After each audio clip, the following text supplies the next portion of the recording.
First video, I have now completed everything in the rear end of the car.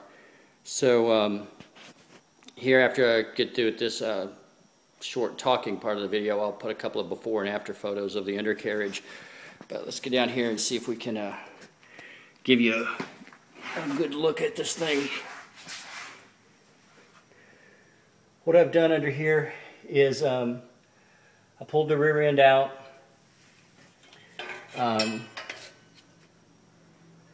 All of this undercarriage has been coated with PR15, sanded down to bare metal, new rear body mounts. Pulled the rear end out, new wheel bearings, new pinion seal, all new spider gears, new brakes, wheel cylinders, ran all new brake lines. You can see right there all the control arms have brand new bushings, new shocks, new springs. So everything in the back of this car is completely brand new now, ready to go. And okay, I'm adding a little extra part to this part 2 video. I just got through getting that rear end and everything back in this car and all that stuff up under the bottom. But one of the things I thought I should point out for anybody who's doing one of these cars is these cars tend to have a little problem that some people overlook. Up here inside the roof rail, in behind this little piece of trim right here, which I already have all the old dried seal out of. These things tend to get some rust up underneath there. I don't know if it's a design flaw from water standing underneath this, going into the drip rail here, or what it is, but this car is a rust-free car. It's been in a dry environment, been sitting in a garage for over 30 years. I actually found this problem on my 62 SS when I was going through it back in about '06, and that car is a Texas car that's been garage kept since it was new, and it had the exact same rust in the exact same area. But both cars are, like I said, floor pans, everything else on these things are rock solid. So this is just something that if you're doing one of these cars, you might want to be aware of. It's really easy to take care of, even if you're going to keep your original headliner in the car. What I did here is I just pulled, let me get that light down. I just pulled the trim off here, and this was an indicator to me too. I had a little bit of a rust stain right there on that original headliner.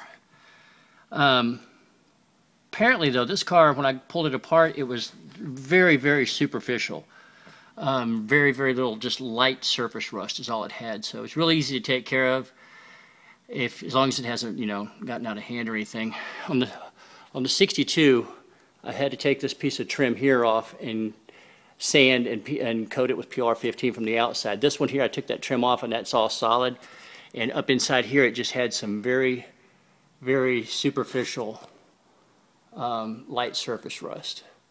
And there's a couple of spots right there. Just what I did is I pulled this headliner back, went up into here with some PR15, and sealed all that all the way across.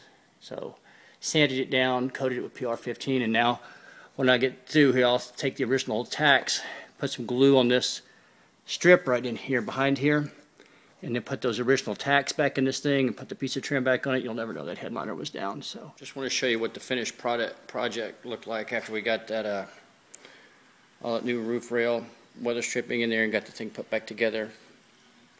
All nice new soft rubber up here, and show you what it looked like when we started on it. This is the condition of the rubber when we started it.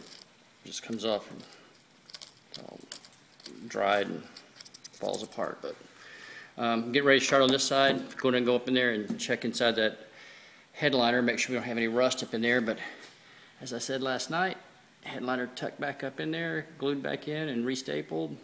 Couldn't get that stain out, but that's okay. But you never know, it was even down.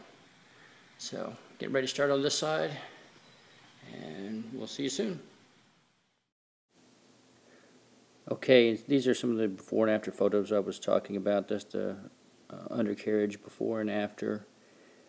Then we got the trailing arms and the rear springs here. That's the before shot, and then after they were all cleaned up and painted, that's the new springs and all those new parts in there.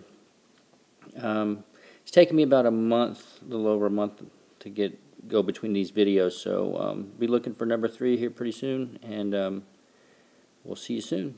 Thanks for watching.